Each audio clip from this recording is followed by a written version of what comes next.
And welcome to RTF Sports Talk. I am Michael Buckheister, hosting today's show, joined as always with Billy Hatton. Billy, how are you doing today, man? I'm doing all right.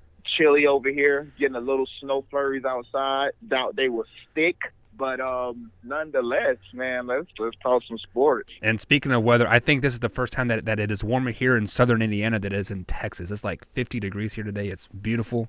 Beautiful day, beautiful spring-like weather. Yeah, it's freezing here. Freezing. But with 28 degrees. 28 degrees in Texas, guys. So the global warming is a myth. For sure. With all that being said, Billy, things are starting to heat up in the Pittsburgh, Pennsylvania area. Rumors of Antonio Brown wanting to get traded, falling out with coaches and Ben Roethlisberger and organization, etc. We spoke about this on Tuesday. If we thought that Antonio Brown was going to be a Pittsburgh Steeler to start next year, and I think we both said yes. As things start to come out, Billy, do you still think Antonio Brown is going to be a Pittsburgh Steeler to start the 2019 season? Yeah, I do think he's going to be a Pittsburgh Steeler to start the 2019 season, and only because of his contract situation. His contract situation is a tad bit off right now. They would have to wait in order to trade him. It's unlikely that many teams will be willing to take on that contract as it is right now. He is owed $22.2 million next season. Exactly, for a guy that's in his 30s and for a guy that has a reputation of being a guy that's not a team guy. I'm not sure if teams are willing to overpay for that. Maybe you will get a team, and it hurts me to say this, but a team like the Browns maybe that'll be willing to put him alongside Landry and take on that contract, being that we let go Josh Gordon last year. But not many teams are willing to take this contract. Now, do I think he finished the season as a Steeler? That's another question. I do not believe he finished the season as a Steeler. He will get traded before the end of the season for sure. So let me hit on your first point there. You think Antonio Brown will go to Cleveland, and I think Pittsburgh will do everything in their power not to let him land in a divisional team there because they don't want to face him twice. I think Cleveland would be one of those teams that would be willing to overpay for him right now, because if they would trade him right now, they would have to take on that contract. The language of his contract changes, a little bit after the season. But not that I think that they will get him, but if there's a franchise that'll be willing to overpay for somebody, I think it'll be the Browns, especially after the season that they just had. Okay, yeah. Now I can see where you're going. Yeah, like that. Yeah. And that's a very good point there. But I am still going to say Antonio Brown stays a Pittsburgh Steeler next year and beyond, and they're going to get rid of Mike Tomlin. I think Mike Tomlin is the key here, because maybe he doesn't he does not have a direct correlation with the contracts and like that kind of thing. But I think if Mike Tomlin went to the GM, went to the owners and said, hey, we need Le'Veon Bell here. Do what you need to do to keep him here. Throw the house shit at him. Like, I don't care. But obviously Mike Tomlin did not do that. And I think he has lost the locker room and in that losing streak that they had at the end of the season here. And with players, Facebook, they're on Facebook Live and Instagram Live while he is doing post-game speeches and that kind of thing. Everything that needs to be in-house, he should have been nipping that in the butt long ago. And I don't think Antonio Brown would have quote unquote felt entitled to be like, hey, I'm the man here. I'm making $22 million a year, et cetera, et cetera. So I think at the end of the day in Pittsburgh, money talks more than a head coach. As we're seeing here, head coaches are a dime dozen almost. There are very, very hot candidates out there, and we will hit on that next here. and the RTF Sports Talk here. So they can easily find a head coach, but it is hard to find a talent like Antonio Brown at the end of the day. Yeah, I agree with most of those points. The problem is the talent of Antonio Brown is not equaling big time wins. And I hate to be the guy to say that because I'm normally against that, and I still am against it. But I say that only to say he's not equaling wins. So why not get rid of him? The Pittsburgh Steelers have shown that they really don't care who you are. They're almost kind of like the Patriots organization. They've let go Emmanuel Sanders. They let go Mike Wallace in the prime of their careers when they were still balling in hopes of Antonio Brown. I'm telling you, they will do the same thing to Antonio Brown now that they have Juju Smith-Schuster and the kid Washington. Vance McDonald. They want guys. They want guys that they can control. And with Antonio Brown, guys like Le'Veon Bell, guys like Martavius Bryant, another one that they let go. The organization is bigger than any one player, so they will let you go. I think Antonio Brown has played some of his final games in Pittsburgh. To your Mike Tomlin point, I want to believe Mike Tomlin. Me saying Mike Tomlin should probably be fired, and I get it. The question is always, well, who you going to find to replace? Well, that's the case in every situation until that person that gets picked worked out, and then what? So there's plenty of good coaches in this league that can do what Mike Tomlin is doing. What, missing the playoffs, barely making the playoffs, win one playoff game and go home. There's plenty of coaches that can do that. It's not like he's taking them over the edge. It's not like they even been to a Super Bowl or AFC Championship game since they went to that one and played the Cardinals. So there's plenty of coaches that can do what he do. There's plenty of young-minded or young, energetic coaches that know how to coach, just haven't got the chance to do that yet. Do I believe Mike Tomlin's going to be fired? No, not unless they start the season off 0-3, 0-4, something like that. I think Mike Tomlin's job is safe, but I think he probably should be gone. So, I'm going to add to those points there. I think if Mike Tomlin starts the season, he will finish this season there, because the Steelers is a organization that has kept their coaches for 10, 15, 20 years. I believe they've only had 7 head coaches ever in their history there. Because I think Cowher, he started there in their early late. Climate is changing though, Mike. True. They don't care about tradition anymore. Mike McCarthy just got fired mid-season. He was the first coach to get fired after winning the Super Bowl, since the 70s. These GMs and all this stuff with all the it's social media, Mike. It really has nothing to do with the coach itself. It's social media, because social media and the 24-hour talk, we doing it, ESPN, FS1, everybody talks sports, right, NFL Network, and they hear this. They hear the rumblings. That's the reason why the Cardinals could fire their coach after 1 year. The Broncos after 2 years, because of social media. Social media is saying we need to fire these guys. The fans have more input now rather than just yelling for the fans. They on Twitter, Facebook. Well, let me touch on that Packers situation. When you are going head to head with a possibly the greatest of all time quarterback, and he's still he is still in his prime. I think you're going to pick your in the prime quarterback over a head coach any day of the week.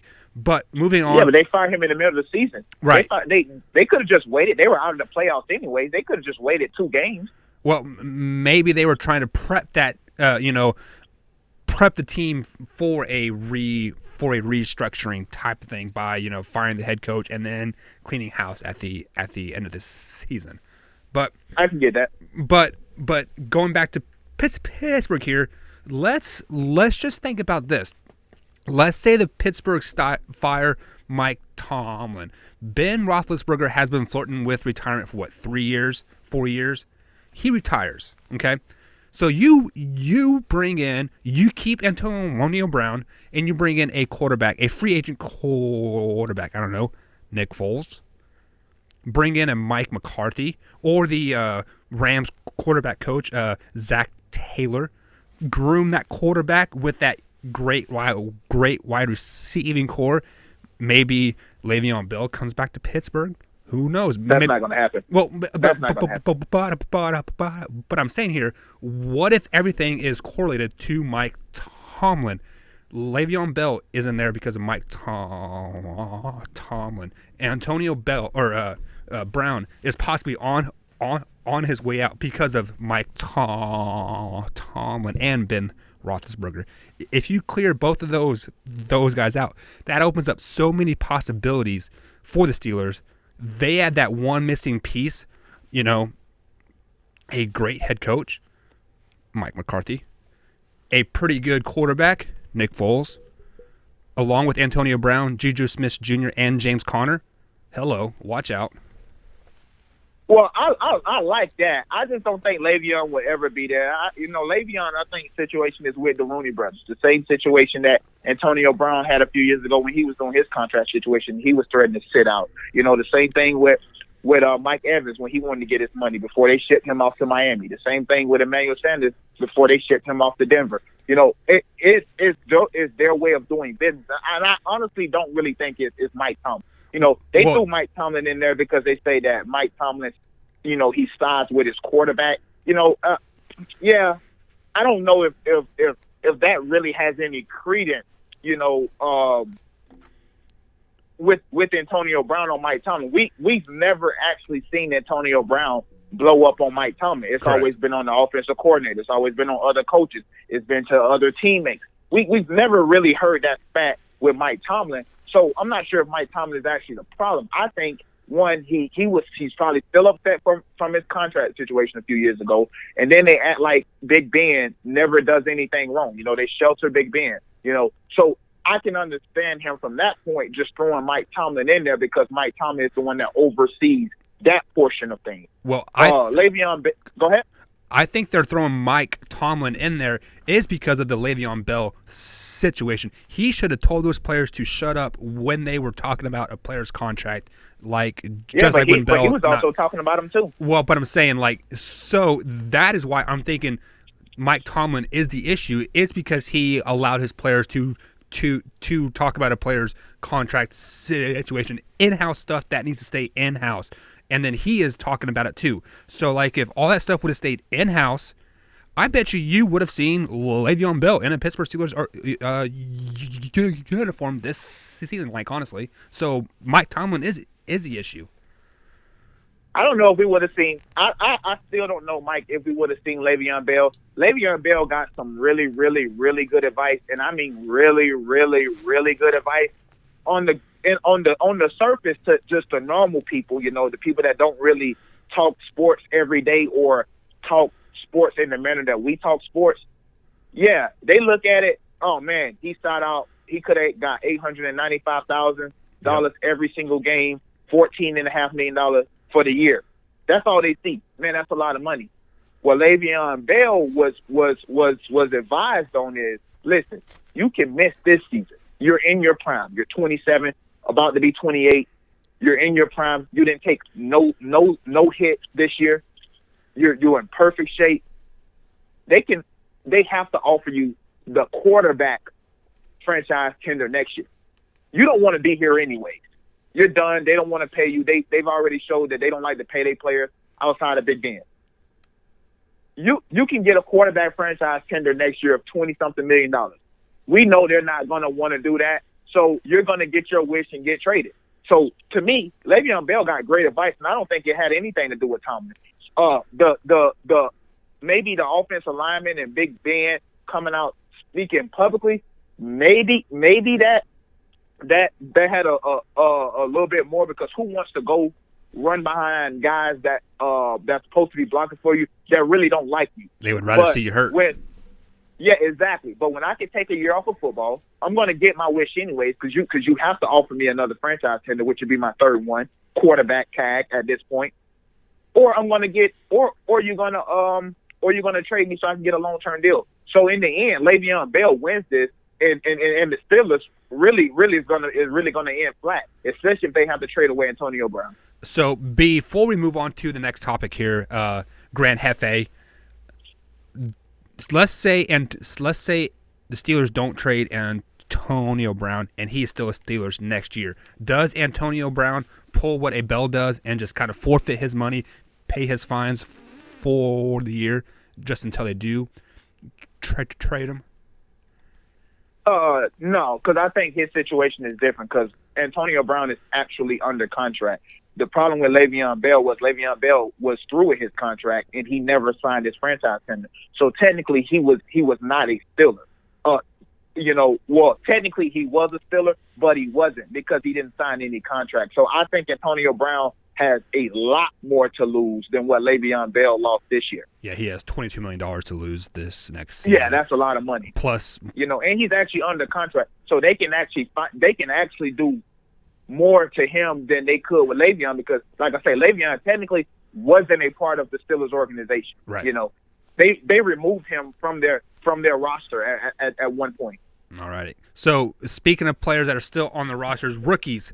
Since the season is over, Rookie of the Year awards are starting to come out. Defensive player, offensive player, et cetera, et cetera, et cetera. So, Billy, on January 3rd, 2019, who was your Rookie of the Year this season?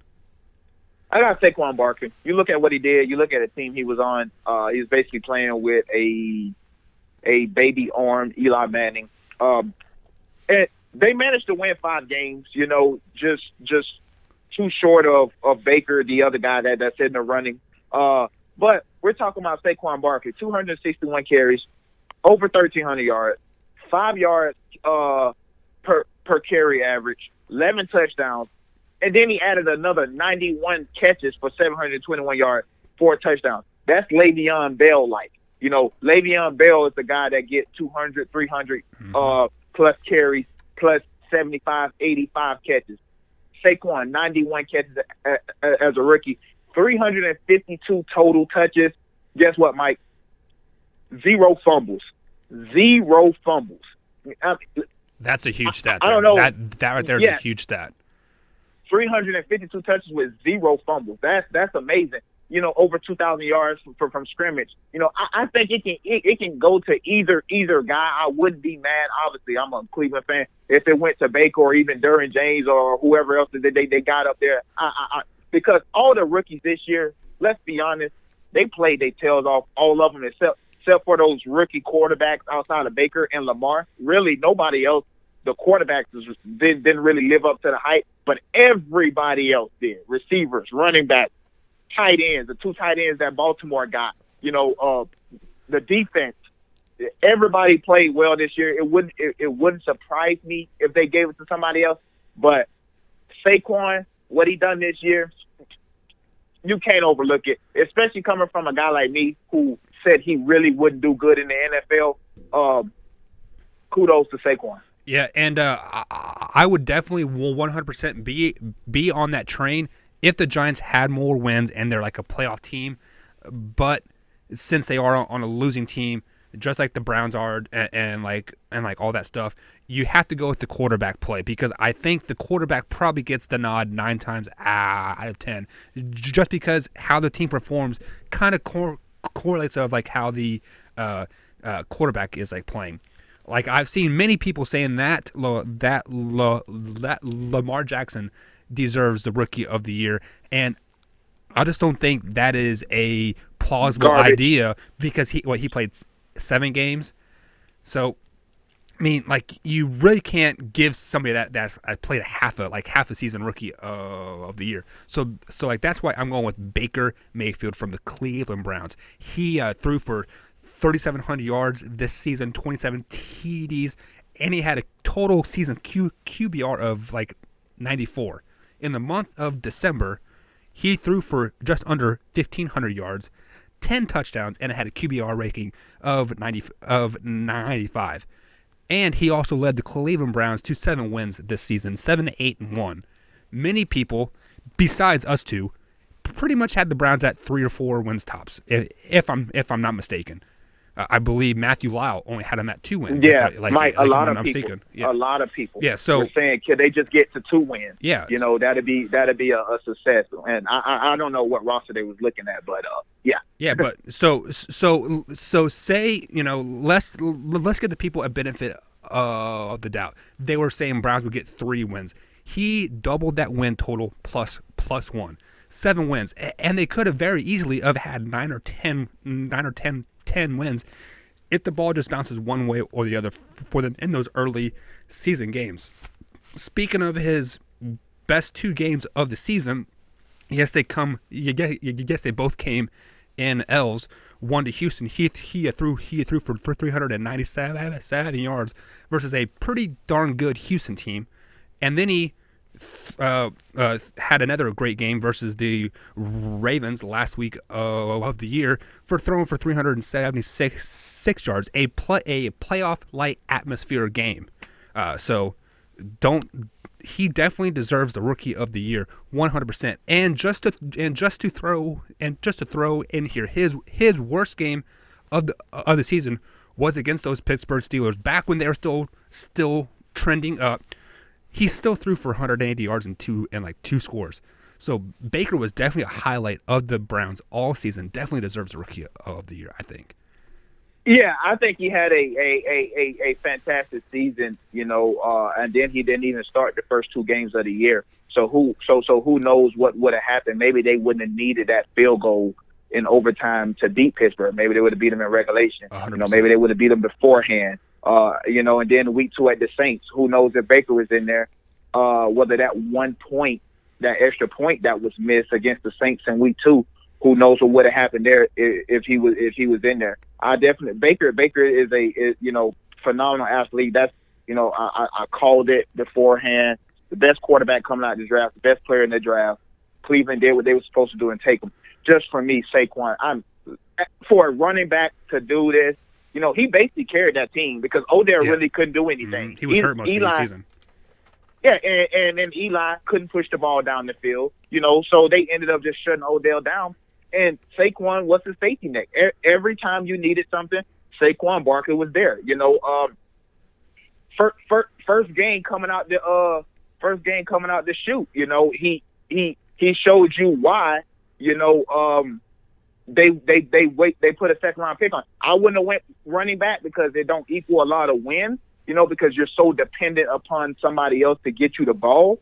But first game right out the gate against that Jaguars defense when they were still the Jaguars, you got to remember at week 2 or week 3 they went out and beat Tom Brady and it wasn't even close.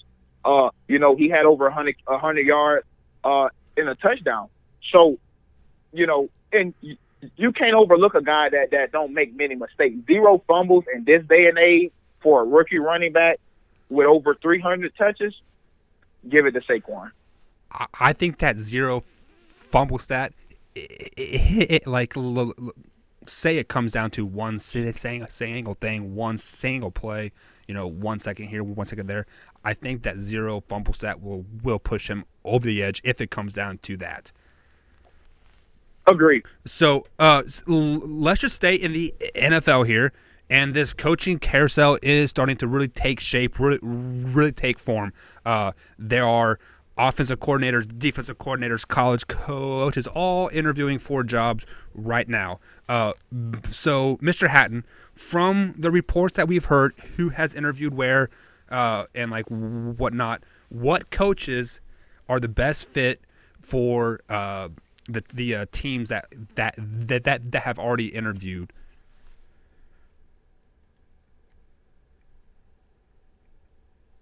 Did we lose you, Billy? Oh, sorry about that. I don't know how I ended up on mute there. But do you want me to start at the Bengals? I can start. Where you want me to start? Well, just so so far, there's been about 6 or 7 major interviews with other teams. So from those interviews, what players or what coaches would fit the best so far on the interviews? You can start anywhere where you want. Okay, so I'll start at the Browns. I'm close to that situation. They had Jim Caldwell the other day. I'm not a Jim Caldwell fan. He's a good coach. Don't like it. Now, Mike McCarthy is supposed to be interviewing for this Browns head coaching job, I believe, on this upcoming Tuesday. Mike McCarthy would be a great fit for a guy like Baker Mayfield, a guy who's been around the block, a guy who's coached Aaron Rodgers, a guy who's won Super Bowl in this league, albeit a long time ago. But we know what the Cleveland Browns have, and they already have a good defense. So that's been Mike McCarthy's downfall in recent years, that he just couldn't put a defense around Aaron Rodgers. Well, the Cleveland Browns already have a defense. He wouldn't even have to worry about it. Greg Williams can go back to and assume his role as defensive coordinator. I love what Greg Williams was doing at the beginning of the season before he took over as head coach. That was a top 5 to 7 defense, was leading the league at one point in interceptions. So for me, I like that Mike McCarthy pick. Another one that I've been hearing, your guy, the Chiefs offensive coordinator, I talked about him early in the season when Hugh Jackson first got fired. I mentioned his name as he was one of the up and coming guys that I wouldn't mind out of that Andy Reid fold. So just Cliff Kingsbury going to the Cardinals, I like that for a guy like Josh Rosen, a young guy that he could probably relate to a little bit more than a Steve Wilkes who's old school and all that other stuff. So those two really kind of resonate with me, only because I think Cliff Kingsbury could put Josh Rosen in a lot of easy situations where you don't really necessarily have to have great players to run to be in a Cliff Kingsbury system. You just got to be able to get open. And when you got guys running all over the field, it's really not hard with the rules today. Right. And just to add to your point about the Kansas City offensive coordinator here, he has already interviewed with the Jets, Dolphins, Bucks, and the Bengals as well. I believe the Bengals is coming up later this week. Yes. But the biggest thing that I want to point out to these teams is do not expect your team to be instantly like the Kansas City Chiefs offense of like right now, because looking at these rosters of like a lot of these players, they don't have the players to fit that system. You need to give him a couple years to get his feet wet, get firmly planted, and like don't fire him after like a year or two. Give him at least 3 or 4 years to get his players in there, so you can have success like the Kansas City offense is having right now. But the biggest thing that I'm seeing so far is the Denver Broncos.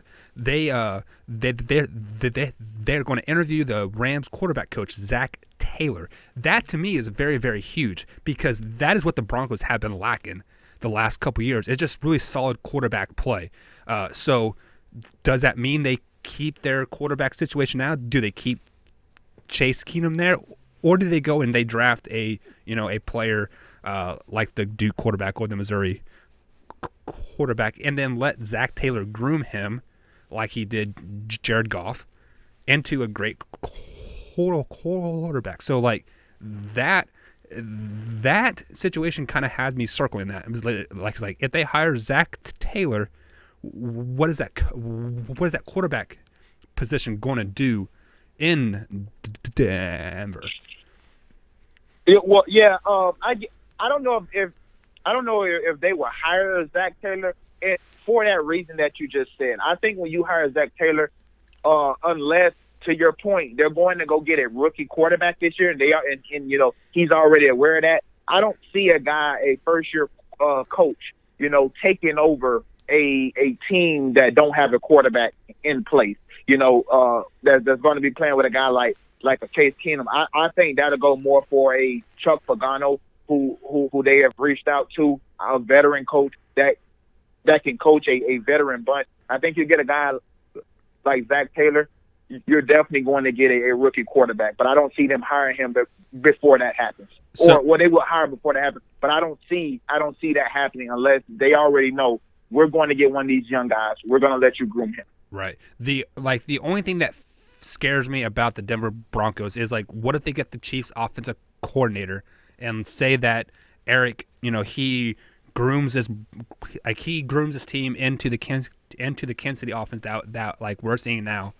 What if we saw those two high flying offices twice a year putting up 56 to 54 games. Like how plus crazy? The Chargers. How crazy would that be? Yeah, plus the Chargers. That's going to be tough. The one thing I will say about this coaching carousel and all this other stuff is you're starting to see the same coaches get recycled through and through, through and through. It's the same. About every 2 or 3 hours, I see somebody else is interviewing for another job, and it's the same guy. Mike McCarthy has interviewed with just about every team that has an opening. It's the same guys over and over and over again that's getting the same opportunities, which is the reason why we see the same bad teams all over again. Because you just keep bringing your scheme to a different team, and it's bad. You ain't going to change it because that's your scheme. Nobody's going to tell you how to run your ship. So you're going to sync with the ship. That's just how that works. And that's why I would rather see some of these college coaches get in there, Lincoln Riley, these new, Mark Stoops. Yeah, these new guys, because the NFL is changing, and you have to be able to adapt. They talked about North Turner this year with Cam Newton, how he had to adapt to the way Cam played. He couldn't run his old school style offense. He had to tell it around Cam, who he has. And I don't think a lot of these coaches know how to make adjustments, and they just try to go what they try to do what they do. Yeah, and and that's what gets them in these binds. But that's why we keep saying the same old coaches for every job, interviewing for the same job. Well, and speaking of college coaches here, the bowl season has almost officially come to an end. There's a couple low tier games left, but then you had the national championship game on Monday. What is your biggest takeaway from this bowl season? That I don't really like bowl season, and that a lot of teams are overrated. I'm with you, Mike. I don't really like a lot of all these unnecessary bowl games, the Dollar General Bowl. Who really cares? Honestly, it showed me once again, Mike, and I talked about this yesterday on RTS Sports. On Unpopular Opinion. The only people that always make excuses during bowl week are SEC fans, SEC apologists. The people that has those SEC biases. Because, Georgia loses to Texas and they say, oh, man, they didn't really want to be there. They wanted to be in the national championship game where they could play for something serious. Whatever. And get out of here with that. Yeah, exactly my point. Jake Fromm played. Swift played. Holyfield played. Ridley played. Everybody played. It's not as if, they showed up there like LSU did and was missing like 10 people. No, they were playing at full staff, and I hate that because it gives people, and it don't give credit to Texas. It don't give Texas any credit for pressuring Jake Fromm all night long, making him throw bad passes. It takes away from Texas defense that caused Swift to fumble twice. As if these guys just, I'm just going to go out here and just lollygag it the whole time. No, it takes away from the other teams, and only SEC people do this. A few years ago when Alabama didn't get in the college football playoff and they played Oklahoma and they got smacked by Oklahoma, Nick Saban come out and say, well, it's because guys are already looking forward to the NFL draft, as if other teams don't have guys also going to the NFL draft, as if he would have made that same comment had he won that game. I hate it. And that's the one thing they say, oh, well, these guys don't really want to play in that game. Well, don't play. Don't play then. Don't play. It's just that simple. To just forfeit the game and say, listen, we'd rather not be here because we're not playing for a ring. But to sit there and play in the game and then lose and then afterwards making the excuse that, oh, well, you didn't really want to play. Mike, only SEC people do that. And once again, that's what bowl season has taught me. Another mediocre season for the SEC. And if it wasn't for Alabama, who's probably going to get a second win of the bowl season, the SEC win total will probably not be that great right now. Yeah, and I have to echo everything that you said, Billy. I hate these mediocre games. I hate UNB versus NIU. I hate Louisiana Tech versus Hawaii. I don't want to watch that crap. And the rankings show this. So So far in the rankings in the bowl season, the Alabama and Oklahoma game reached almost 19.1 million people. Almost 19.1 million people watched that Alabama versus Oklahoma home game. You scroll down to the FIU Toledo Bowl, they didn't even break 800,000 people watching that game. This is a primetime ESPN game, 12:30, game, and they don't even get 800,000 people watching that game. So my takeaway from the overall bowl season is we need to expand the playoff to 8 teams. We need to get that Michigan in there because think about this: if Michigan was quote unquote fully staffed, because these players don't want to play, et cetera, et cetera, et cetera, I don't think they would have beaten Florida. People want to see that game. It shows 8.4 million people tuned in to that game. The LSU versus UCF game, 8.5 million people turned into that game. And we talked about the Texas Georgia game. 14 million people turned in to that game. So the NCAA is all about making money at the end of the day. I get it. We all like to line our pockets, but take away out all these low tier games. Okay, I don't want to see the Birmingham game. I don't want to see the Dollar General Bowl. I don't want to see the Baku Ratoon Bowl, whatever the heck that is. The Belt Bowl. And yeah. So take that. Going to the Pool Bowl game. Yeah. Exactly. Yes, I get it. We want to extend that offer to teams that have a good season. 6-6 is not a good season. You need at least 7 to 8 wins to make a bowl. I feel if they up the playoffs to 8 games or 8 teams, think about the rankings they would have had this season. Look at the top games this season here. Alabama versus Georgia. 18 million people turned in to that game.